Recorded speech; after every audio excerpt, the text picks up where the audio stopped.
So a question every single person that's getting a home loan has to answer is, do I lock my interest rate? When do I lock my rate? Who locks my rate? There's a whole bunch of stuff that revolves around your interest rate and when to lock it. In this video, I'm gonna dive into those details, give you the information that you need to make an educated decision when it comes to locking your rate. Let's dive in.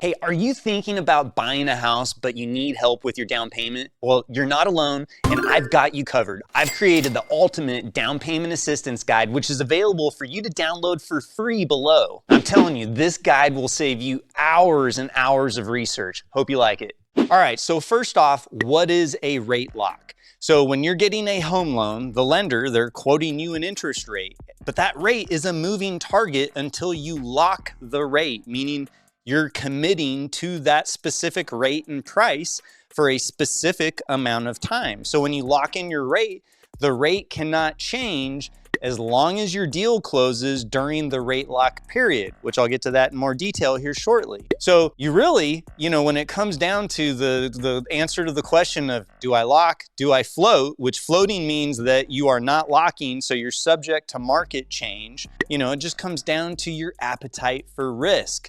Are you gonna lose sleep at night wondering if you made a shitty decision by floating when you should have locked? Or are you gonna hate your guts because you locked and then the next day rates got better and you could have got a slightly better deal if you would have just waited? It all comes down to your risk tolerance. Think about when you go to the casino. Do you like losing money, or do you like living on the edge a little bit? Depending on your appetite for risk versus reward is gonna really be the deciding factor on what the right decision is for you. Because honestly, there is no correct answer in terms of timing it. Nobody knows what's gonna happen tomorrow. So rates change every day. In fact, you could lock your rate in the morning and pricing could get better or worse later on in the day. You never know what's gonna happen. So ultimately, you gotta lock at a rate that you can afford, obviously. So it's gotta make sense financially. But do you gamble a little bit to get a sweeter deal? Or do you take your chips off the table, be like Kenny Rogers, know when to fold them, take your chips off the table, and be able to sleep at night? It's different strokes for different folks, as they say. What do you like to do? Let me know in the comments below. Do you like to lock? Do you like to float? Are you a gambler, or do you not like the risk? Let me know in the comments. So when it comes to locking your interest rate, an important detail that you need to know about is that the longer you lock your rate, the more expensive it is. And on the flip side, the shorter your lock period, the cheaper it is. So, in a perfect world, you'd have a really short lock period because you get a better deal. Now, on the flip side of things, people want to lock their rate a year in advance, 6 months in advance, or whatever. Well, there is risk versus reward. And so when you're removing the risk, you're going to pay a price for that. Whereas, if you gamble and you float through that process, you're potentially going to have a cheaper deal, assuming rates don't go up. So again, it comes down to your risk threshold. So the next thing that you need to know when it comes to locking the interest rate is, well, who actually does the lock? Is there a little key what's the process? How do you do it? Well, the short answer is that your mortgage professional, your loan officer, like me or my team or whatever, if you were working with us, we actually lock the rate. Now, there's not really a manual process these days. Everything's done on the computer and through AI and all that stuff. But we have to release the Kraken. We need to know that, hey, it's time to lock the interest rate. We initiate that on your behalf, okay? So you as the consumer, I know there are a couple mortgage companies where you gotta be responsible and go on their website and click the button to lock. I think honestly, you're not involved in this enough to really put that responsibility on you. I think that's kind of a crappy way of doing business. So for the most part, most of the people that you're gonna come across, ultimately the mortgage professional that you're working with, that's who actually is gonna initiate the rate lock. So then the next question comes down to, well, who makes the decision on locking the interest rate? Now, there's two different schools of thought on this. Ultimately, you're in control. You're the customer. You're the person that ultimately makes the decision on, what you're doing. You're not captive. This isn't a hostage situation where you got to do whatever this loan officer's telling you to do. But there's two schools of thought here, all right? And it's pretty simple. You can either leave it to the pros or you can try and be the pro. My personal opinion on this is, just let me make the decision. I get paid the same no matter what rate you get. So I don't care if I don't want you to get a higher rate. I want you to get a lower rate. I want you to be happy. I want you to go brag about. I want you to go tell your friends about how happy you are and refer them to me. So at the end of the day, I'd rather you let me make that decision because I eat, breathe, and sleep this stuff.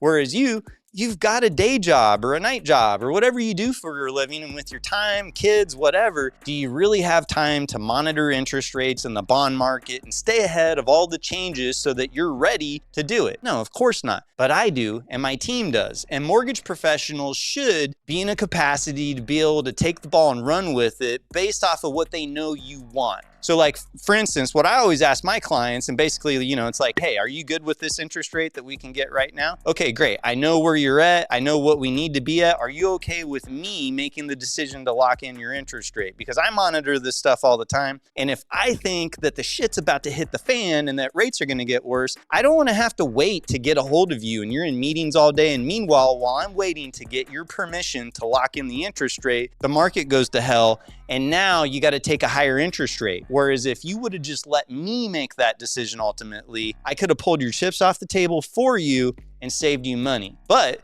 there are clients that they want to be in the driver's seat completely. And, hey, I respect that. At the end of the day, that's your decision to make. But just understand that when you take on that responsibility, you need to be ready to engage, because when the market starts changing, things typically shift quickly. Like, it's just steady Eddie, and then all of a sudden the S hits the fan and it's time to make a move. And if you're unavailable or you don't have the data that you need to make your decision, and basically you got to get back to me, well, time does not stand still. The market is not frozen and things could change. So ultimately, my advice, leave it to the pros, tell them what you want, tell them what your goals are, and then let them monitor it and take your chips off the table when it's the right time. Because I've seen it way too many times where people who want to be in the driver's seat and ultimately say, yeah, lock right now, they usually screw it up, and they could have got a better deal if they would have let me do it.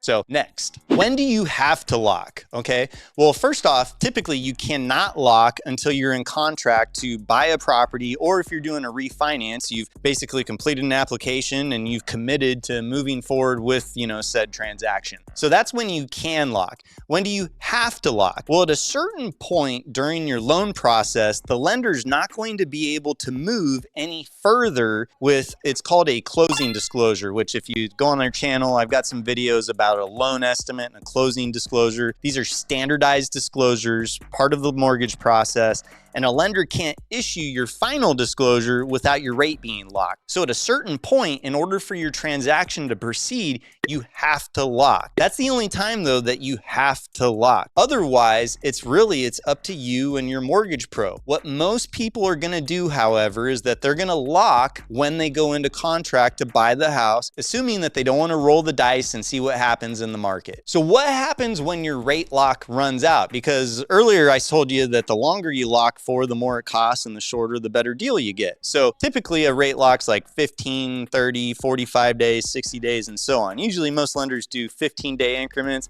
However, at New Way, we can do it down to a single day. So we get really tight, and that way we can save you more money. Little pro tip. But let's say that you did a 30-day rate lock. That means that your transaction has to be closed and funded by that 30th day. Otherwise, you either need to extend the rate lock for more time, which will cost you money, or the rate lock expires, which means that your rate's no longer locked, and typically you're subject to what the industry calls worst case pricing, like current pricing plus a hit the rate usually. So, you don't want your rate to expire. That's a bad situation. If anything, extend the lock, pay the lock extension fee or negotiate with the lender or whatever, but don't let it expire. That's typically not a good strategy. It will cost you more. All right, so the $1 million question that I get this all the time. What happens when I lock my rate and then things get better after I lock, right? You know, it's like Murphy's Law. You know, everything that could go wrong, you know, it's going to happen at some point, right? And so ultimately, nobody knows what's going to happen into the future. And so let's say that you are not a risk taker and you go into contract and you're like, hey, I want to lock my rate. And then like the next day or the next week, there's some crazy rally, you know, and all of a sudden rates drop a whole 1% or something like that. And you're like, well, dude, I'd much rather have the current rate, but I'm locked in on this